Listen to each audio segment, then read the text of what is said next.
welcome back to the Misadventures of Mr. Fish. I'm Mr. Fish. Hey. Getting ready to head down to my friendly local game store for another game of Combat Patrol, and I decided to take things a little bit different direction for this game, so I'm a bit excited for it, and I hope you are too. Let's take a look at our 500 points. For this Combat Patrol, I decided that we would take a mini Dread Waaagh. So let's take a look at all the different components. Our first unit here is going to be Waaagh Wild Smasher, our big mech with shock attack gun. And we gave him an enhanced runt sucker, which is going to take him from a D6 to 2D3 on his attacks, giving us slightly better odds at getting those 6 shots. So, yeah. If you're going to go Dread Waaagh, you gotta have yourself a big mech. In our troop slot, we're gonna have a squad of 10 grots led by Mutaspore himself. With this, one of the main reasons being is that they're a nice little squad, especially if we give them orbital gits, so that way they have the obsec. But it's also nice because they're only 50 points, and so that gives you a lot of flexibility with enhancements, like that enhanced runt sucker on the shock attack gun.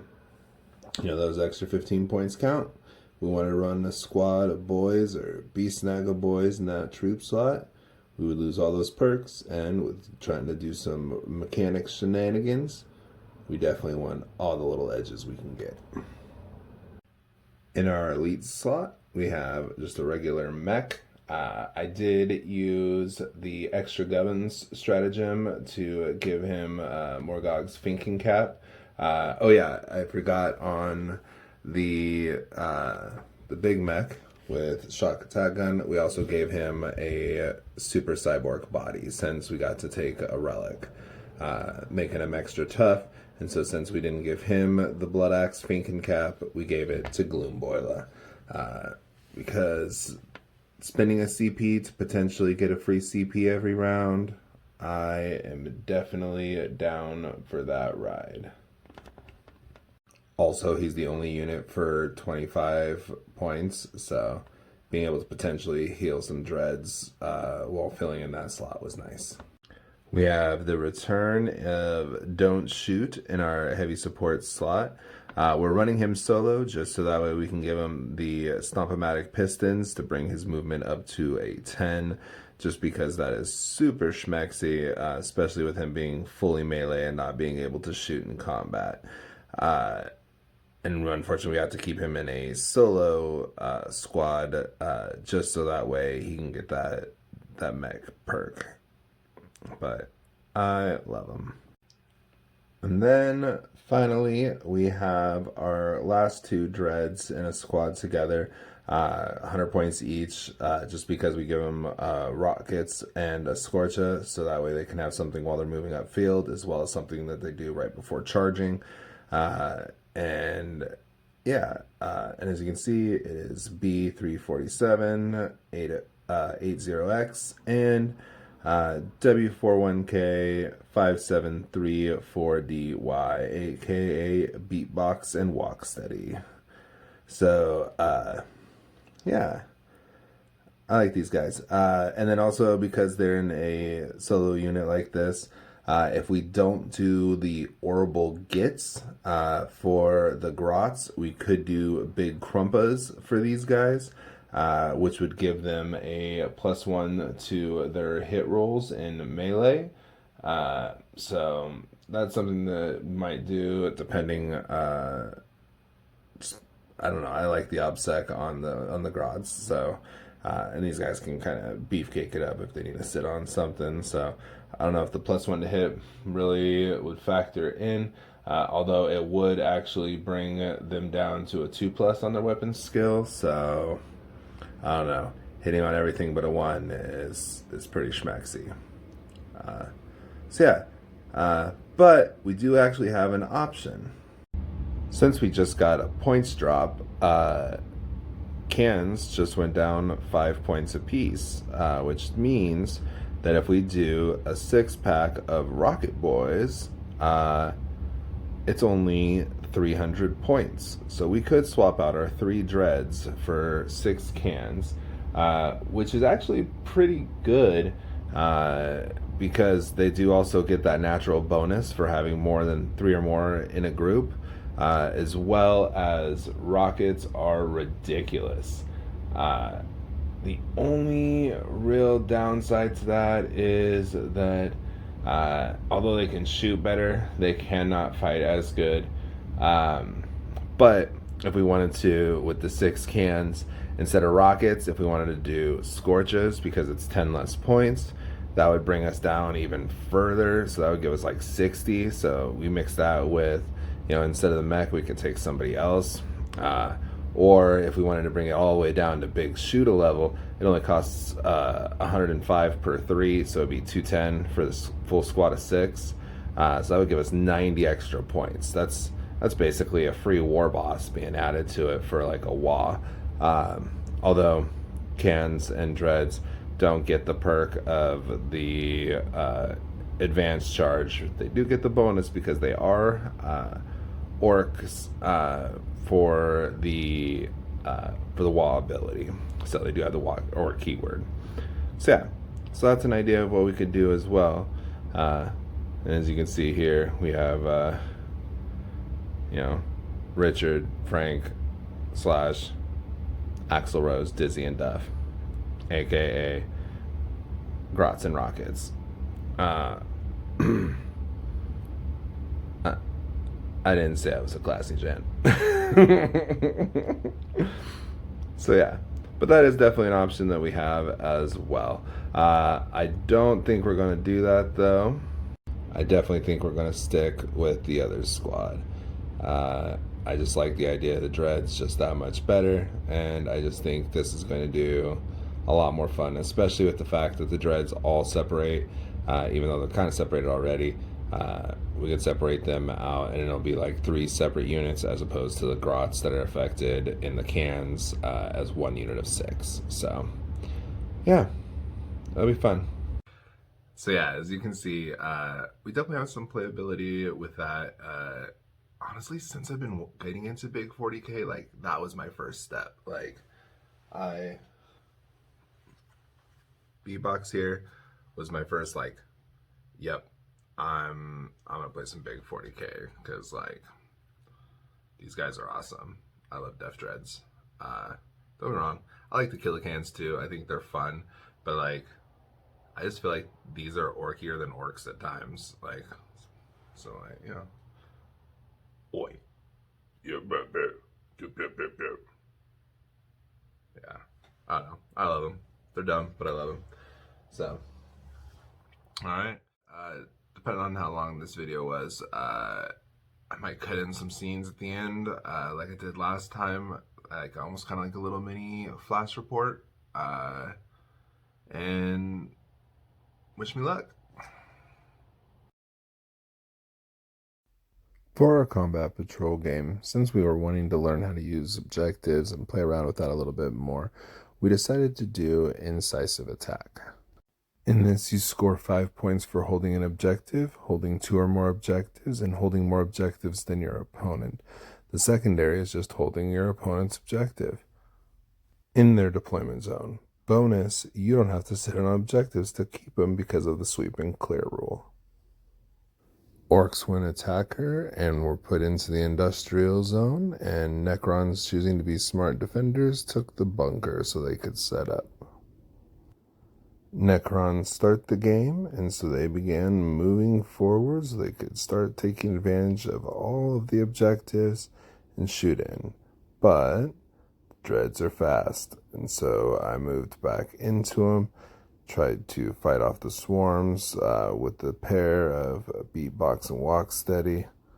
And don't shoot, use the half-cost ramming speed thanks to extra cunning to take out one of the wraiths and another in close combat. And then the next turn, flayed ones deployed from reserves to try and take out the dreads. and the swarms began moving around to try and fight back as well.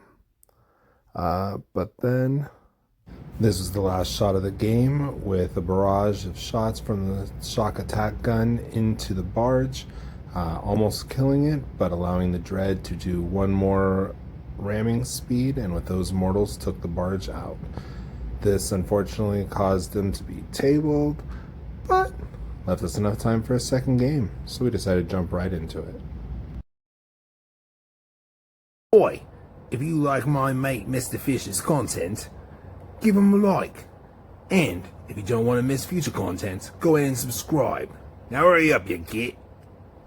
Oh, and thank you very much.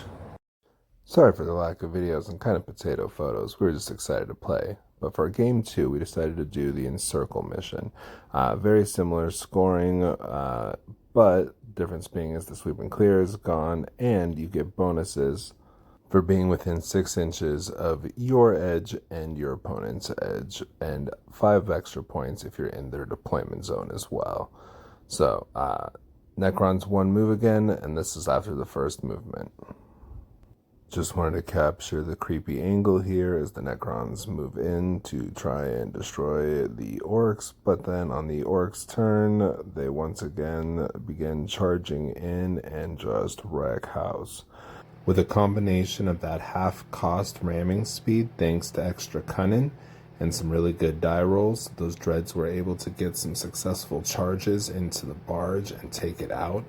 Afterwards, even the flayed ones couldn't handle coming up to them, the immortals couldn't hold their own, and things just started escalating quickly for the Necrons, leading to most of their units getting taken out very fast. Although he did amazing getting points where he could and collecting on those objectives, unfortunately the bots were just too strong, definitely showing they were worth their 100 points apiece. And that shock attack gun is a beast. Alright, now we're back home. So with those last 2 battles, man, they were fun. I was not expecting the bots to do so well against the Necrons, but man, the ramshackle helps so much in regards to damage. With some exceptions, Necron do a lot of single damage attacks, so ramshackle really doesn't do anything to that. That being said, this is probably the best 100 points that I've spent each game. Being able to go 9 inches on a move, a minimum of 11 inches on an advance, so you can get pretty far on the board first turn if you need to. But if you just walk and stuff, you can sometimes get into charge range on that first turn, especially with ramming speed. Ramming speed is such an amazing stratagem. It's just 2 CP, 1 with extra cunning, and it allows you to roll 3 dice instead of 2 for your charge.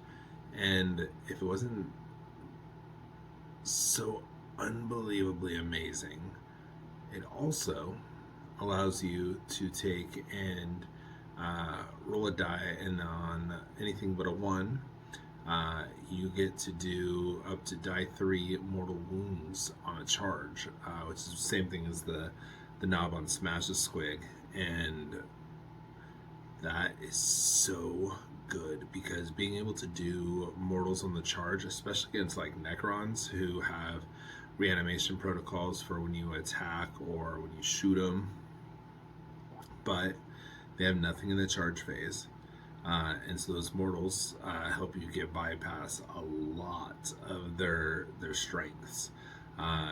It's one of the reasons why I did so good against the Wraiths.